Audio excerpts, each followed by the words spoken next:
If you're playing WoW Adventure and feel like your level is increasing much more slowly than other players on the same server, then this video is for you.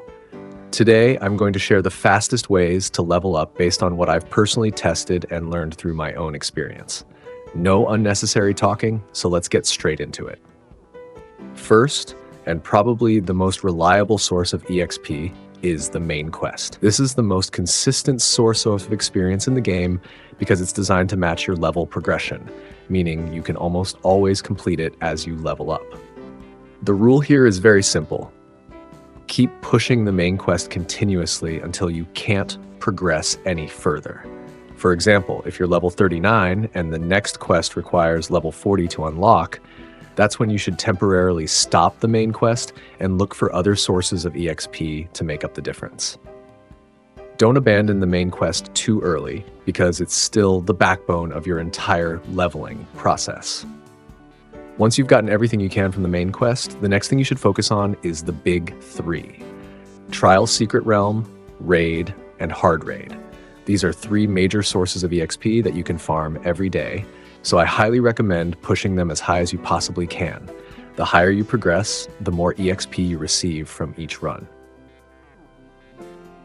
The interesting part is that Raid is actually connected to Trial Secret Realm. The higher you climb in the Secret Realm, the more raid stages you unlock for farming. So these two systems are closely connected, and you really can't afford to ignore either one. Speaking specifically about Trial Secret Realm, this is where a lot of players start getting stuck because the difficulty increases with every stage. There's a buff mechanic here that I think you really need to understand if you want to maximize your progress. Every day you get 6 buff charges, and in theory, if you use all 6 properly, you can potentially clear 6 consecutive stages. However, I recommend not using your buffs too early, especially during the early stages, because you can usually clear those lower stages through the raw power of your team without needing any additional help. Save your buffs and only start using them when you feel like you can no longer win on your own, meaning the stage difficulty has finally surpassed the strength of your current team. By doing this, you'll get much more value out of your limited buffs and avoid wasting them on stages that you could have cleared without any assistance.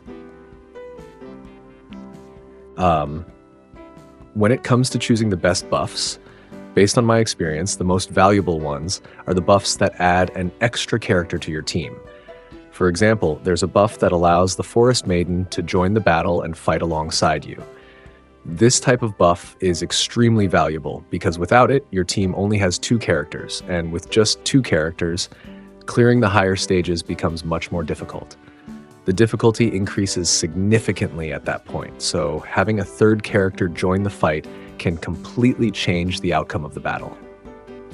Another type of buff that's just as powerful is the Weather buff. This type of buff deals massive AoE damage to enemies and comes with effects like tidal waves and whirlwinds. These effects not only deal heavy damage but can also disrupt the enemy formation. So if you're stuck on a particular stage, this is definitely another buff worth considering. Moving on to Raid, this part is actually much simpler than Secret Realm, so there's no need to overcomplicate it. The core principle here is simply to find and join a camp with plenty of strong members, because that alone can dramatically increase your chances of winning. Raid is designed around group combat, so the overall strength of the entire camp is what really matters, rather than just your individual power. As for Hard Raid, the logic is pretty similar. You still want to find a camp with strong players who can support you, but in this mode you also have another option, using a Camp Guardian. This is something I really want to emphasize because not everyone pays attention to it. When choosing a Camp Guardian, you should aim for a team with at least 1 strong tank who can absorb the incoming damage, along with 2 or 3 DPS characters to deal the main damage, and finally, 1 support to keep the whole team going. That kind of setup gives you a much higher chance of winning. For DPS, based on my personal experience, I usually prioritize Archer and Assassin because both classes have consistent damage and fast attack speed. For support, I usually choose Priest in the Camp Guardian setup because Priest can provide healing and support, allowing the entire team to survive much longer during the fight. Overall, whether it's raid or hard raid, both are huge sources of EXP every day, so you absolutely should not skip either of them. Next up is a source of EXP that many new players tend to forget about: Wilderness Statue. This system increases the percentage of EXP you receive, and it can also provide a significant amount of experience if you know how to take advantage of it. The way it works is that you need to spend some time exploring the map and finding these statues. It might sound time-consuming, but the additional EXP you get from this system is actually quite significant. For example, right now I have a permanent 43% EXP bonus active 24/7.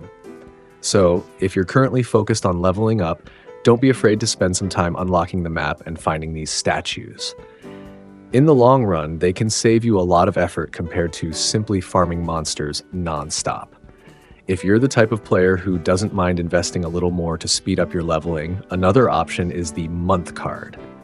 This monthly card gives you an additional EXP bonus, so if you want to reduce your farming time and don't mind spending some money, it can be a pretty effective way to speed up your progression. Of course, this is only an option for players who are comfortable spending money in the game. If you're playing completely free to play, the methods I mentioned earlier are still more than enough to help you level up consistently. Another thing I think you absolutely shouldn't overlook is the pet system. A lot of new players assume that pets are mainly cosmetic, just there to make your team look better, but that's not actually the case. Pets in WoW Adventure are directly integrated into the combat and progression systems, meaning they have a real impact on your overall power and your ability to clear stages rather than simply being a visual feature. Because of this, if a certain pet can help you clear a new realm stage that you were previously stuck on, then investing in that pet is absolutely worth it. In other words, sometimes instead of continuing to farm EXP in the same place, you should spend some time upgrading your pet and breaking through that progression wall. Once you unlock a new stage, your overall leveling speed can improve significantly. Finally, I want to mention one small tip for those of you who are just starting the game. Don't forget to redeem your codes. Redeeming codes doesn't directly give you additional EXP, but it can quickly increase your character's power during the early game. That makes it much easier to progress through content like the main quest, Secret Realm, and Raid, which indirectly makes your overall leveling process much smoother and faster. To sum everything up, if you want to level up quickly in WoW Adventure, you need to combine multiple sources instead of relying on just one. Push the main quest as far as your current level allows, progress as deep as possible in Trial Secret Realm to unlock more raid stages, learn how to save and use your buffs at the right time, choose the right camp and team composition for raid and hard raid, explore the map to collect the EXP bonuses from wilderness statues, invest in your pets to break through progression walls, and if you're comfortable spending, consider getting the month card as well. When you combine all of these methods together, your leveling speed will improve significantly compared to simply farming monsters over and over again.